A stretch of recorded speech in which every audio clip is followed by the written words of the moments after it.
Okay, the time has come. I was waiting for feedback from you guys before I made another video, and I've got that. It's been overwhelmingly positive. People seem to be interested in this, which I'm really happy about, and it means that I can make some more videos. So I've collated a list of things to do based on your feedback, and also some things that I thought would be cool to include as well. I mean, I thought I was a masochist for doing this to myself, but you guys seem to want me to suffer as well.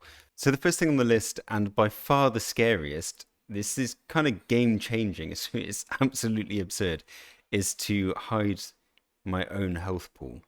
And that was a suggestion from Denya Deep Freeze and Sheep on the Street. Now I know that we've got the death indicator, so I already know I have an idea of what my health is. The thing is that the player frame like certifies that. It tells me exactly how much health I have. So if I'm going off the death indicator alone, it's super sketchy.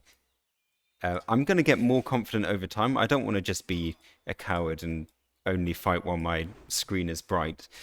I'm going to try and push it to the edge over time, but I mean, at the minute, it's real scary. I don't want to lose this character again. Oh, well, I don't want to be fighting three. This is upsetting. No! Oh my god. No, stop it.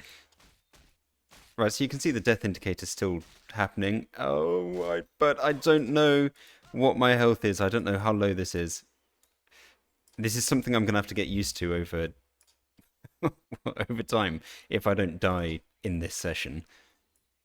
But yeah, I love it. Absolutely love it. I think it's a great change. It really makes you tense and nervous when fighting even like basic mobs like a wolf and a spider. I mean, tense and nervous might not be what you're looking for when you're just trying to chill and play some games. Now, for the code side of things on hiding the player frame, it's quite simple. I'm just waiting till we log in and then calling the hide player frame function, which is simply saying hide the frame. And then it's also saying anytime something happens with the frame, anytime the game tries to show the frame, say no, go away. You're hidden. And this has freed up some important screen real estate. So my top left now is empty, but I've done something to fill that space. Now you'll remember last episode I got rid of the buff bar, and I've been working on an alternative to that buff bar, where we've got kind of our character's perspective of things, like how he's I'm imagining it being his thoughts, his feelings, how he's doing at the minute.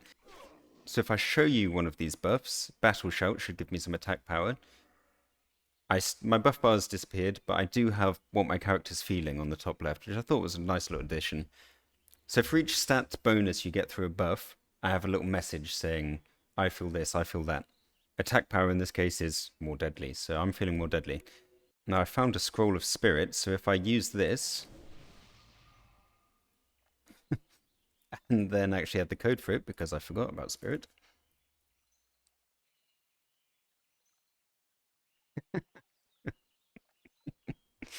Yeah, it's worse than that, bro.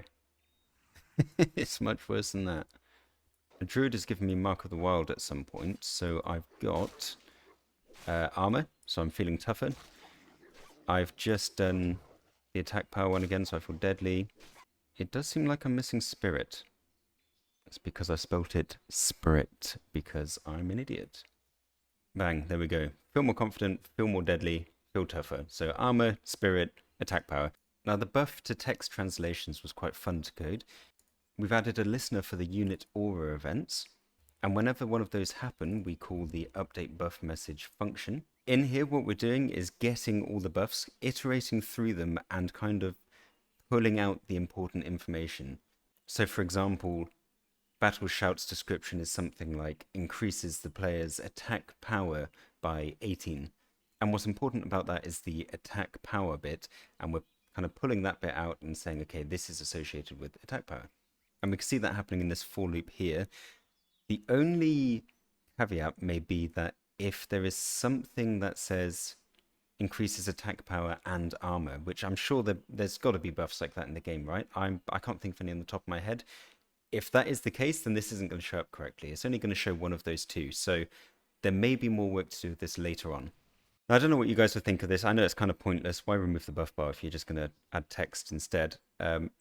You can't see exactly how much attack power you've got though, I guess. And I was just playing around with it. I was just having a bit of fun, so I could remove it if the general consensus is that it is pointless.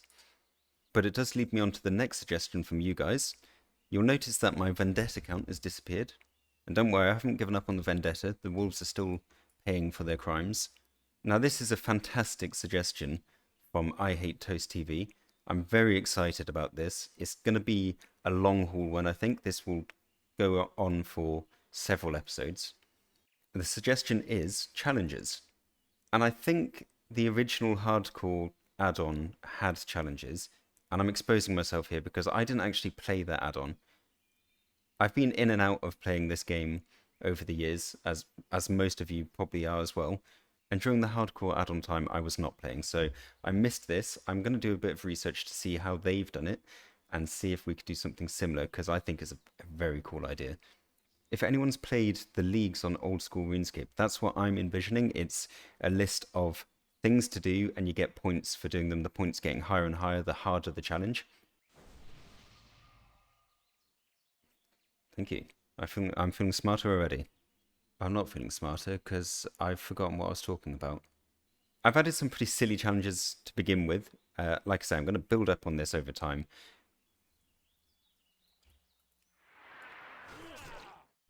Oh, oh, I've been conned. I thought I was helping you.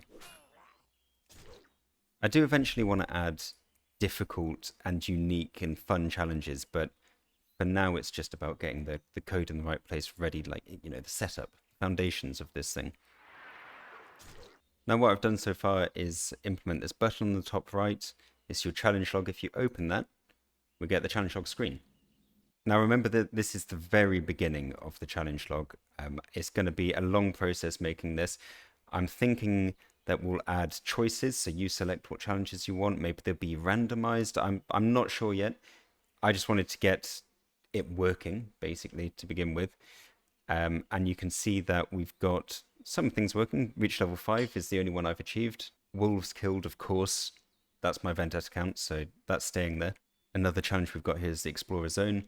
These are just silly things that came to my head as I was doing it. I will really spend some time thinking about interesting, fun challenges to include in this. And, well, hopefully you guys will also send me your suggestions to put in there. But yeah, absolutely fantastic suggestion. I'm really looking forward to this one, and I hope that I can do it justice. I've also had some suggestions from some people who are a lot smarter than I am and actually thought ahead. And those people are the Secondary Docking Bot and Laustat. And they've warned me about the fact that some enemies will be immune to my attack, which I didn't think about at all. So yeah, I would have been very upset if I got to like level 30 and then died because I didn't know that I was trying to attack something that's immune to my attacks. I have no idea how to test this. I need to find some NPCs that are immune to damage or some sort of damage that I do. For now, I'll just show you what it would look like if they were immune. We get this message at the bottom saying, you suspect this enemy is immune to your damage. I want it to feel like your character is thinking these things. I'm not sure how to capture that properly. I'm going to keep working on this because I'm not happy with how it is. I really want to try and strike that balance of immersion and your character thinking things, but also relaying the important information that you do need to know about. The next addition suggested by you guys is from Hellstorm666, and that's to add a blur effect when you're dazed. Now this one was a real pain in the butt to test because I found out that if your character's below level 30 or the enemy's below level 30, you have a 7% chance of being dazed, which means you need to be hit 14 times on average before you get dazed. I was risking dying a lot trying to test this. Here we go.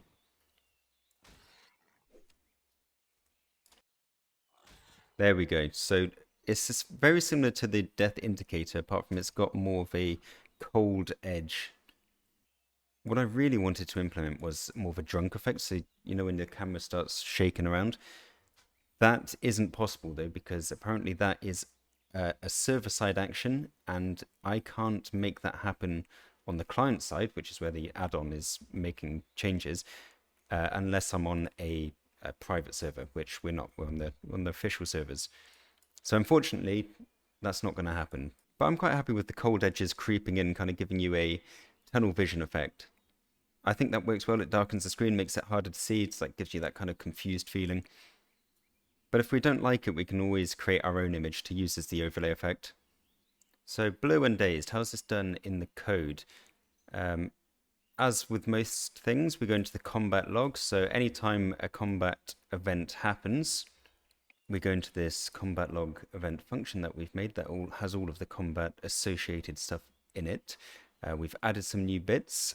We've got if the event is spell aura applied, which Dazed does. If the thing that it is being applied to is the player, the character player, me, and the spell ID is 1604, which is the spell ID for Dazed, then show Dazed overlay. If the spell aura is removed, which happens at the end of the daze, we call it again, but this time with false. So we've got two calls, one saying true at the start, one saying false at the end. Now, if we check out what show dazed overlay is actually doing, it is simply saying if true, then show it. If false, remove it. And then here we have some options about the overlay, like where it should sit, how big it should be. The only important things here are the set texture, which we could change at some point in the future if we don't like what we've got, and the set alpha, which tells us how dark the screen should get. Next up, we've got a suggestion to remove the quest tracker. I'm very much on board with this because I have said before, I don't like quest help and things like that. I like it to feel a bit more immersive. I feel like you should remember what quest you're on and what you've been asked to do. And I know you can just open your quest log and see it there anyway, but I do like the fact that it's cleaned up the screen a little bit. For now, even though I have removed the quest tracker, I've left it as in progress because Lol Topkek has some pretty wild ideas about the quest log itself, and I kind of want to see where that goes. Now we're talking about things like you have to go to your mailbox to check what your what your current quest is, which is insane. So I'm not sure I'm not sure if we'll do it yet, but I want to keep it there because I like it. I like this insane idea. The last suggestion of the ones that I've implemented so far is around the enemy health pools, because some people have said that they're essential because you need to be able to see when an enemy's casting a spell. My argument to that would be that you can see when an enemy's casting a spell, it's just quite hard, which is kind of the point of this add-on, right? But I would like to have a go at reaching a good middle ground on this. And what I've done so far is warn the player when a spell is being cast upon you. The problem is no one ever wants to duel you, and I don't know why. I just want to be killed. They probably think it's a trick or something. I don't know. Everyone's so scared on hardcore. Understandably. Okay. Some very generous person has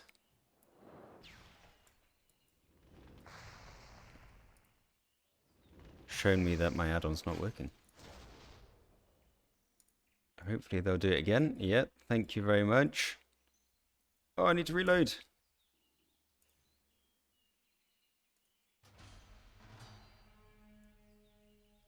Uh, no, that's not what I want. This is why this has been the hardest to test so far. Because it takes so long to find someone willing to waste their time on your stupid add-on. I don't even have any money to offer them. So they're just completely wasting their time for no benefit. And I very much appreciate it.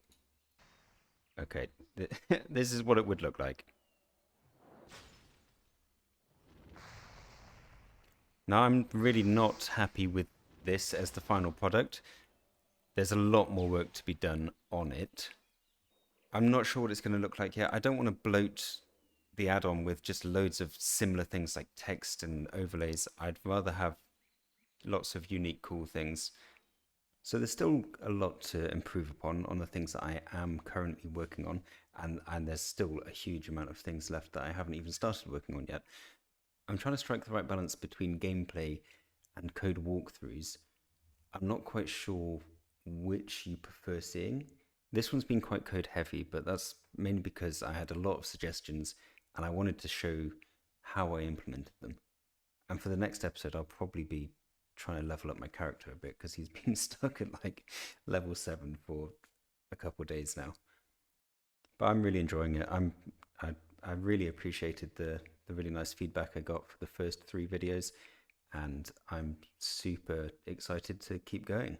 Hopefully you guys have more suggestions and keep up the interest.